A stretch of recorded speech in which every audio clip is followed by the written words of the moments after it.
Sharks game recap, game 72 as the Sharks fall 6-1 over the New York Rangers and end what was a relatively positive homestand on a lower note. I'll be honest, I didn't make it to the end of this game, but if you did, I have a ton of respect for you, and you got rewarded with Cam Lund's first ever NHL goal, which was pretty cool. Lund, of course, signed his ELC last week, made his debut on Thursday night, gets the goal here, and hopefully the first of more this spring, whether that's with his last few NHL games this season, or maybe a Barracuda playoff run. We'll see what they do with the roster there, but tonight really was not a memorable loss, not really a loss you can make many takeaways over, because it just feels like the Sharks ran out of gas, and they used up all their gas for Thursday night's win over Toronto.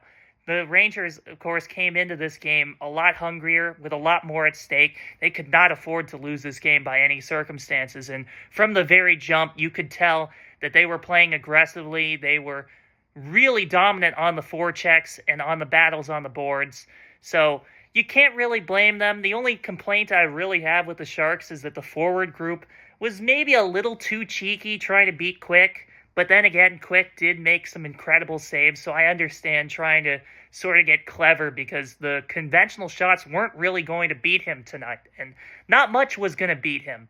The defense, meanwhile, looked a little bit inexperienced. Of course, we see that 3 of the 6 defensemen on the Sharks have played less than 10 NHL games this season, and this is kind of the first game where it's really caught up to them.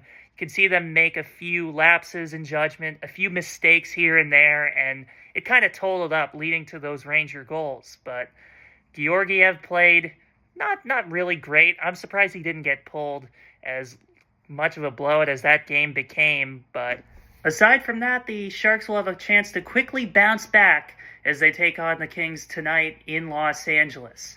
If you have any thoughts on the Sharks, feel free to drop them in the comments below. For now, I'm Anton Cox.